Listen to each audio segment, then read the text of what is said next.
अस्सलाम वालेकुम। आज के लेक्चर में आप सबको खुशामदीद। आज के लेक्चर के अंदर हम लोग टेस्टिंग ऑफ हाइपोथेसिस को डिस्कस करेंगे। इसमें दो तरह की टेस्टिंग हम डिस्कस करेंगे। एक हम डिस्कस करेंगे जी टेस्ट को और एक हम डिस्कस करेंगे टी टेस्ट को। तो सबसे पहले तो हमें ये क्लियर होना चाहिए कि जी टेस्ट कब अप्लाई करेंगे और टी टेस्ट कब अप्लाई करेंगे।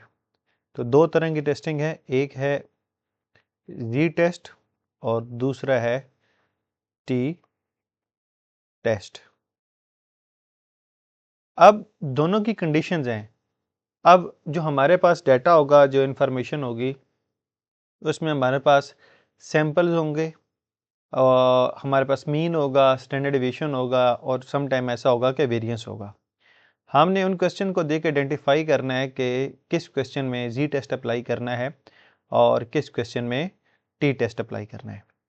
अब उसके लिए कुछ कंडीशंस हैं, कुछ क्राइटेरियाज हैं। पहला क्राइटेरिया ये है कि अगर आपके पास जो सैंपल साइज़ है n, अगर आपके पास sample size n greater than 30 है तो उस कंडीशन में चाहे सिग्मा नाउन है या अननाउन है, मतलब सिग्मा आपको क्वेश्चन में गिवन है या नहीं, तो इस केस में हम हमेशा अप्लाई करेंगे जी टेस्ट को। ठीक है, n ग्रेटर देन 30 है तो हमेशा कौन सा टेस्ट अप्लाई होगा? जी टेस्ट अप्लाई होगा, चाहे सिग्मा गिवन है या नहीं। सिग्मा का मतलब है स्टैंडर्ड डेविएशन और पॉपुलेशन का स्टैंडर्ड डेविएशन। पॉपुलेशन के स्टैंडर्ड डेविएशन को हम सिग्मा से डिनोट करते हैं। इसके बाद दूसरी चीज़ है कि अगर आपके पास n लेस देन 30 हो जाए तो फिर हमने देखना है कि क्या सिग्मा नाउन तो नहीं है, कि क्या कहीं क्वेश्चन के अंदर हमें पॉपुलेशन का स्टैंडर्ड डेविएशन गिवन है, तो इस केस में भी हम अप्लाई करेंगे जी टेस्ट। यानी कि एक तो सीधा सीधा रूल सेट हो गया, n ग्रेटर देन 30 है, सिग्मा है या नहीं, तो जी टेस्ट अप्लाई होगा। अब n लेस देन 30 है तो हमने चेक करना है कि क्या सिग्मा तो नहीं गिवन। सिग्मा गिवन है और n लेस देन 30 है, तब भी जी टेस्ट अप्लाई होगा। तो लास्ट ऑप्शन है कि टी टेस्ट कब अप्लाई करेंगे। फिर टी टेस्ट आप सिर्फ और सिर्फ उस केस में अप्लाई करेंगे, पहली कंडीशन ये है कि n लेस देन 30 होना चाहिए और दूसरी कंडीशन ये है कि सिग्मा अननाउन होना चाहिए, कि आपको क्वेश्चन में इंफॉर्मेशन में कहीं पर भी इन सिग्मा गिवन नहीं है, सिग्मा अननाउन है, तो सिर्फ इस केस में आप अप्लाई करेंगे टी टेस्ट। यानी कि आपके पास n लेस देन 30 है, सैंपल साइज लेस देन 30 है और सिग्मा भी गिवन नहीं है, तो फिर आप टी टेस्ट अप्लाई करेंगे, अदरवाइज हम हमेशा जी टेस्ट अप्लाई करते हैं। अब ये सिग्मा क्या है, पॉपुलेशन क्या है, सैंपल क्या है, इस चीज़ को हम ज़रा डिस्कस कर लेते हैं और हमें कैसे पता चलेगा कि पॉपुलेशन कौन सी है और सैंपल कौन सा है, एन कब आएगा, कैपिटल एन कब आएगा। अब देखें कि ये हमारे पास पूरा एक ग्लोब है, पूरा पाकिस्तान, ये जो पूरा एक एरिया है, ये पूरा एरिया किसका है? पाकिस्तान का। अब पाकिस्तान की जो टोटल पॉपुलेशन है, ठीक है, पाकिस्तान की जितनी भी पॉपुलेशन है उसको हम डिनोट करेंगे एन से।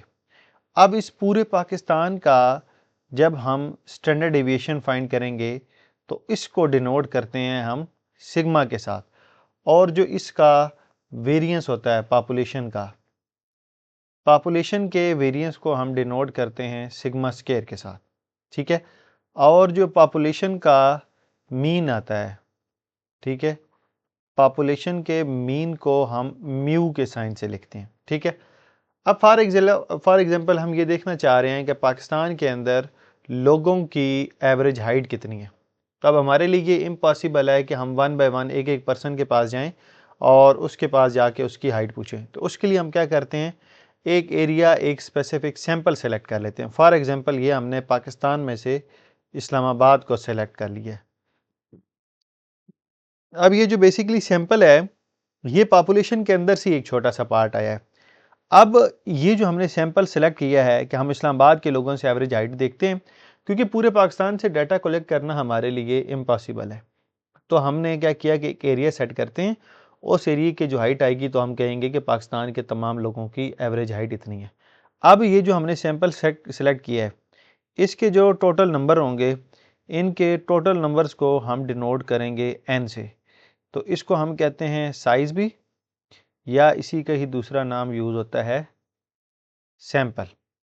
अच्छा, फिर जो सैंपल का मीन होता है, सैंपल के मीन को हम डिनोट करते हैं x बार से। इसी तरीके से जो सैंपल का स्टैंडर्ड डेविएशन होता है, उसको या तो हम s से डिनोट करते हैं या फिर स्मॉल s से डिनोट करते हैं।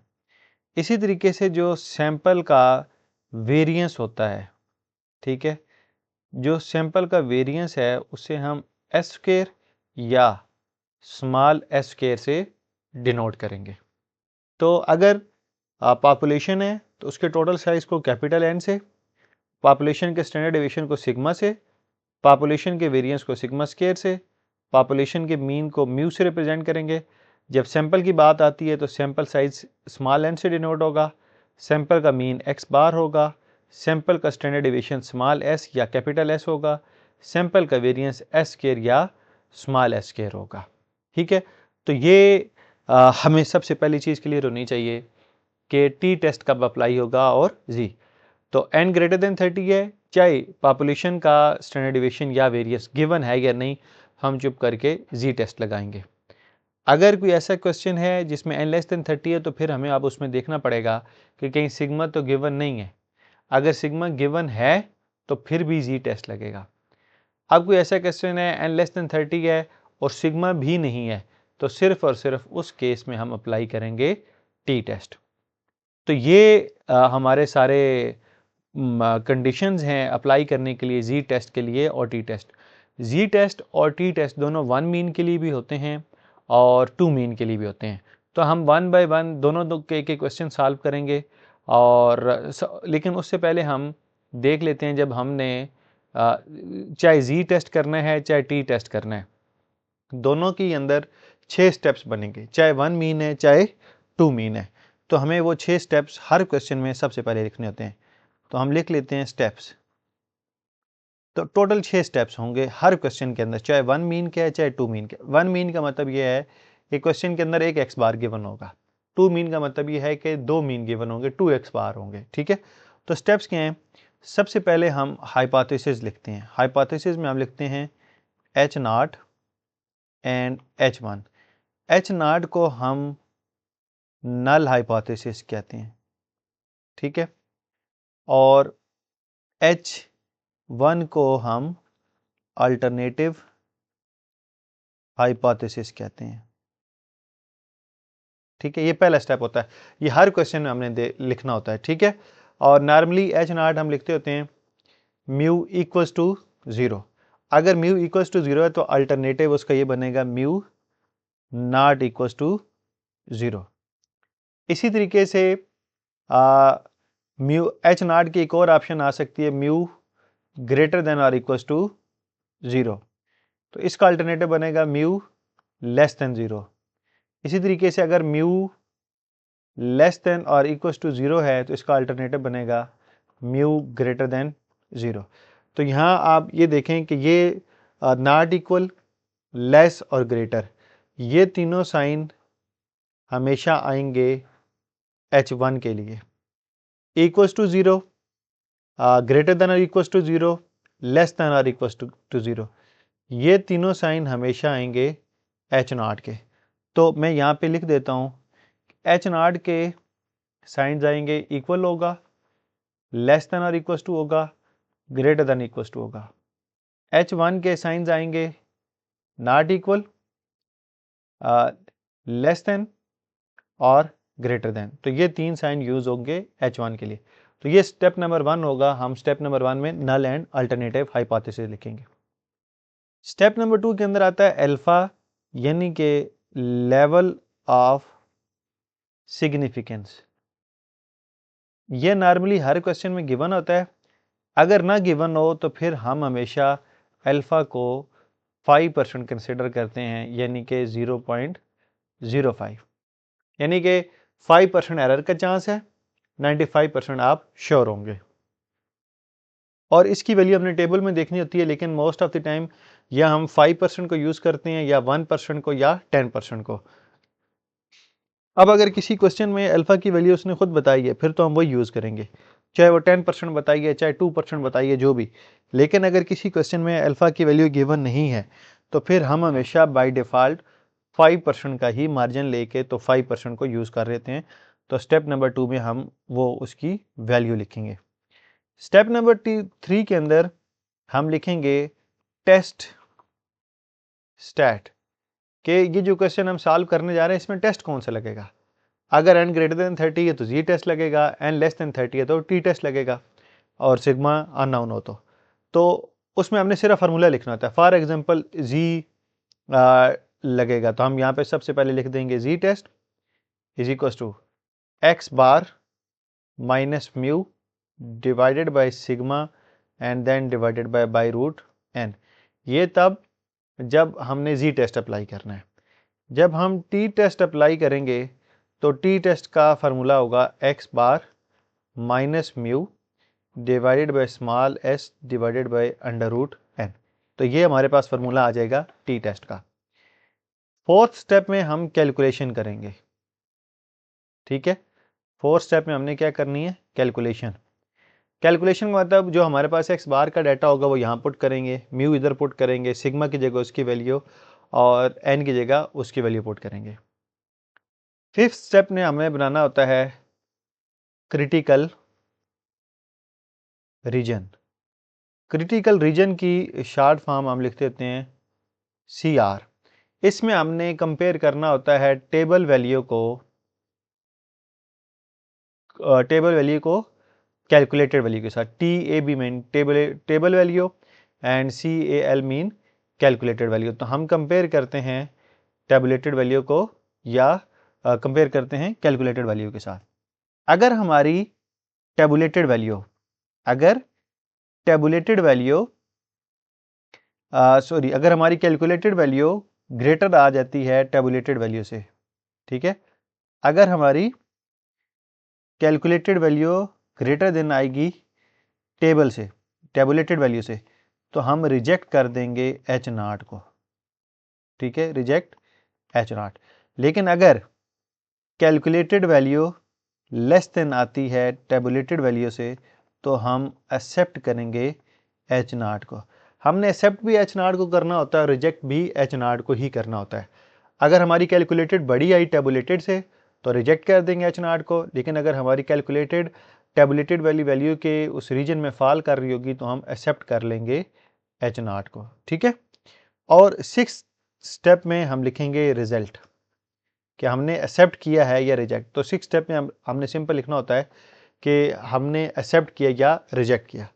तो टेस्टिंग ऑफ हाइपोथेसिस के जितने भी क्वेश्चन हैं, चाहे टी टेस्ट है चाहे जी टेस्ट है, ये 6 स्टेप आपने लाजमी लिखने होते हैं। फिर इनके अंदर इंफॉर्मेशन पुट करते हैं, चाहे 1 मीन क्या है चाहे 2 मीन क्या है, तो हर एक इंफॉर्मेशन के अंदर, हर एक क्वेश्चन के अंदर आप लोगों ने ये इंफॉर्मेशन, आप सबसे पहले ये 6 स्टेप्स लाजमी लिखने होते हैं।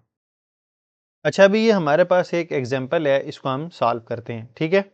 तो अब अगर हम इस एग्जाम्पल को रीड करें तो यहाँ पे देखें कि आपको जो इन्फॉर्मेशन गिवन है उसमें है कि a random sample of 100 peoples 100 of observation, यानी कि उसने यहाँ पे लिख दिया है सैंपल। तो सैंपल हमारे पास एन आ गया कितने का, 100 का।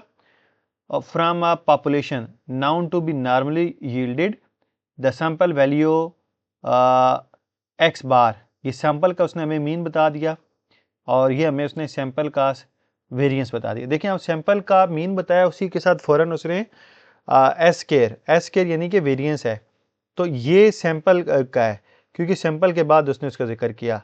टेस्ट द हाइपोथेसिस, अब इसमें उसने एच नॉट और एच वन हमें खुद बना के दे दिए, लेकिन हम पूरा क्वेश्चन कंप्लीट सॉल्व करेंगे। तो ये वाले जो 6 स्टेप्स हैं, इन 6 स्टेप्स को हमने यहाँ पे पुट करना है। तो सबसे पहले हम लिखेंगे अपना एच नॉट और एच वन उसने हमें खुद बताए हुए हैं। तो एच नॉट उसने हमें बताया है म्यू लेस देन और इक्वल्स टू 180, और इसका एच वन क्या बनेगा, म्यू ग्रेटर देन 180, क्योंकि लेस देन इक्वल्स टू जो अल्टरनेटिव है वो ग्रेटर होगा। यहाँ पे मैंने आपको बता भी दिए थे H0 के कौन से साइन होंगे और H1 के कौन से साइंस होंगे। अब ये पहला स्टेप हमारा कंप्लीट हो गया, हमने नल एंड अल्टरनेटिव हाइपोथेसिस बना ली। नल H0 है और अल्टरनेटिव H1 है। स्टेप नंबर 2, हमने लिखना होता है अल्फा की वैल्यू। ठीक है, अब इस क्वेश्चन में उसने हमें ये बताया है कि लेट अल्फा इक्वल्स टू 0.05, तो अल्फा की वैल्यू हम लेंगे 0.05। ये हमने टेबल में से जाके कंपेयर करना होता है। थर्ड स्टेप हमारा क्या होता है, टेस्ट स्टैट्स। टेस्ट स्टैट के अंदर हमने आइडेंटिफाई करना होता है कि इसमें जी टेस्ट लगेगा या टी टेस्ट। अब कंडीशन आपको याद होंगी कि अगर n ग्रेटर देन 30 है तो जी टेस्ट। क्या यहाँ पे n ग्रेटर देन 30 है, n हमारे पास 100 है जो कि 30 से ज़्यादा है, तो इसका मतलब मेक श्योर कर लें कि इस क्वेश्चन में जी टेस्ट ही लगेगा। ठीक है, तो टेस्ट स्टैट में हम लगाएंगे जी टेस्ट। क्यों जी टेस्ट लगा रहे हैं, क्योंकि जो हमारे पास n है वो ग्रेटर देन 30 है। तो जी टेस्ट का फार्मूला क्या है, x bar minus mu divided by s by root n। Step number 4 में हमने करनी होती है कैलकुलेशन।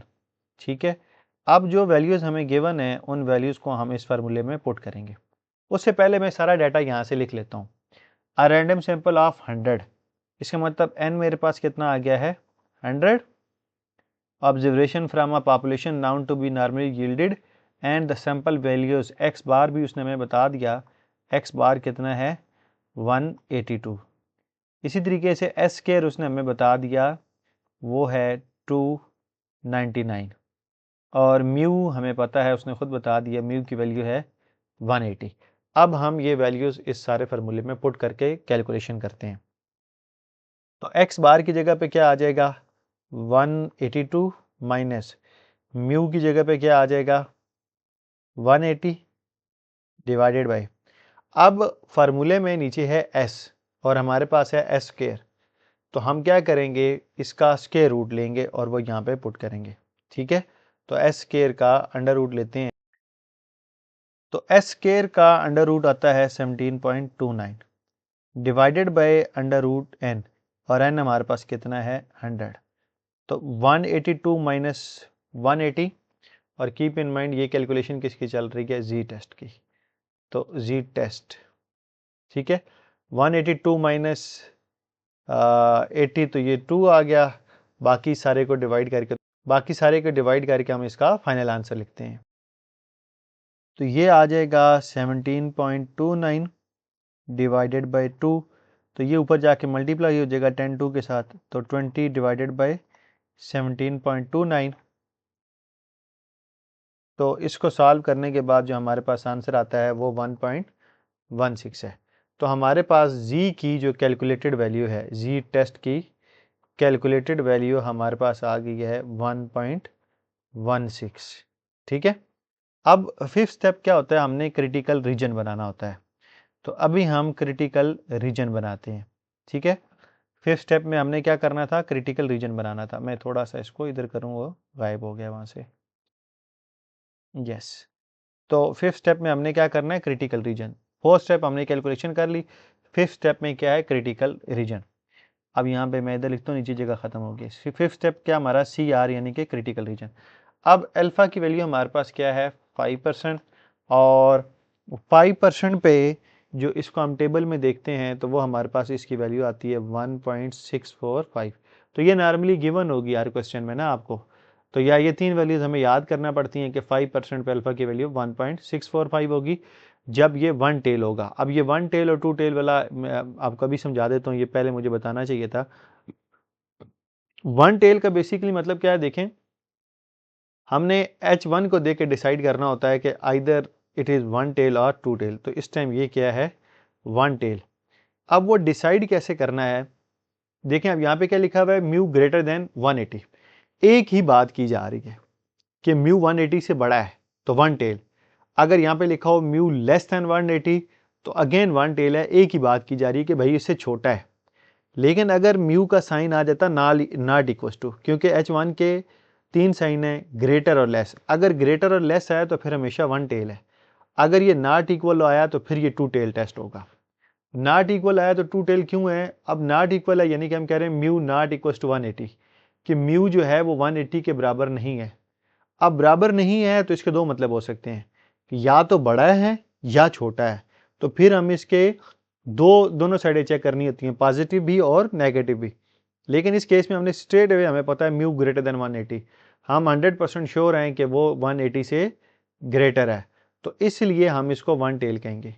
जब नॉट इक्वल का साइन इधर आएगा किसी केस में तो वो फिर टू टेल होगा। टू टेल क्यों होगा? इसलिए कि हमें पता नहीं है, नॉट इक्वल तो है कि बराबर नहीं है। अब बराबर नहीं है तो फिर दो कंडीशन बचती हैं, या तो उससे बड़ा है या छोटा है, तो दो ऑप्शन आ रही हैं, तो इसलिए इसे कहते हैं टू टेल। अब हमने कंपेयर करना है कि क्या हमारी कैलकुलेटेड वैल्यू टेबुलेटेड वैल्यू से बड़ी है या छोटी है। तो 6 स्टेप में हमने रिजल्ट्स लिखने होते हैं, ठीक है। 6 स्टेप में हम यहाँ पे क्या लिखेंगे? रिजल्ट्स। तो रिजल्ट्स में हमने क्या लिखना है? हमारी टेबुलेटेड वैल्यू 1.16 और tabulated value 1.64।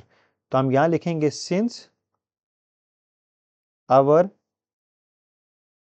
Calculated value is less than tabulated value, so we will accept H naught. ठीक है, क्योंकि हमारी कैलकुलेटेड वैल्यू छोटी है, टेबुलेटेड बड़ी है, यानी कि क्रिटिकल रीजन के अंदर फॉल कर रहा है, तो हम H नॉट को एक्सेप्ट कर लेंगे। तो इस तरीके से ये हमारा पूरा एक क्वेश्चन कंप्लीट हो जाता है। ठीक है, अभी उधर से फिर थोड़ा हो गया, इसको मैं इधर करता हूँ। तो ये हमारा पूरा एक क्वेश्चन होता है कि जिसमें हम लोग जी की टेस्टिंग करते हैं। ये 6 स्टेप्स हमने फॉलो करने होते हैं, हमें इंफॉर्मेशन गिवन होती है और उसकी बेस पे हम पूरी कैलकुलेशन करते हैं। अब हम एक और क्वेश्चन सॉल्व कर लेते हैं और इसी तरीके से पहले हम आइडेंटिफाई करते हैं कि ये जी टेस्ट है या टी टेस्ट है। ठीक है, मैं ज़रा पिक्चर को थोड़ा बड़ा कर लूँ ताकि ये हमें आसानी से विजिबल हो, हम इसको रीड आउट कर सकें। ठीक है, तो यहाँ पे देखें कि ये हमें क्या क्या इंफॉर्मेशन गिवन है। अच्छा, अब देखें, अब वो अगेन कि a random sample of size 36 n greater than 30 आ गया। अब हमने नहीं देखना कि सिग्मा गिवन है या नहीं, हमें 100% क्लियर है कि ये जी टेस्ट का ही क्वेश्चन है। लेकिन ये टू मीन क्या है? इसमें दो सैंपल साइज होंगे, दो मीन होंगे, ठीक है, लेकिन स्टेप्स वही रहेंगे। तो सबसे पहला स्टेप क्या होता है? टेस्टिंग ऑफ हाइपोथेसिस में हमने एच नॉट और H1 बनाना होता है। तो किस्मत से इधर भी एच नॉट और H1 हमें बने बनाए मिले। तो दो मीन है, तो इसलिए दो टू मीन का टेस्ट क्वेश्चन है, तो इसलिए इसने कहा है कि μ1 minus μ2 equals to 0। H1 alternative hypothesis उसने हमें खुद बताया हुआ है, μ1 माइनस μ2 नॉट इक्वल्स टू 0। अब देखें नॉट इक्वल्स टू 0 आया है, तो 100% ये टू टेल का क्वेश्चन है। टू टेल का क्यों है? कि अब दो बातें हो रही होंगी। नॉट इक्वल है ना, कि इससे ये इसके बराबर नहीं है। बराबर नहीं है तो फिर दो ही मतलब निकलते हैं, या इससे बड़ा होगा या इससे छोटा होगा, इसलिए हम इसे क्या कह रहे हैं? ये टू टेल टेस्ट होगा। स्टेप नंबर 2 होता है अल्फा। अब इस क्वेश्चन में अगेन उसने हमें अल्फा की वैल्यू बताई हुई है, तो अल्फा हमारे पास क्या आ जाएगा? 0.05। थर्ड स्टेप में हमने लिखना होता है टेस्ट एट, कि भाई कौन सा टेस्ट लगाने जा रहे हो। तो अभी हमने आइडेंटिफाई कर लिया कि n ग्रेटर देन 36 है, तो इसका मतलब 100% श्योर है कि ये जी टेस्ट का क्वेश्चन है। अच्छा, अब इसमें अगर एक सैंपल देखें, यहाँ पे ये n ग्रेटर देन 36 है और ये लेस देन 30 है, ये लेस ग्रेटर देन 30 है और ये लेस देन 30 है।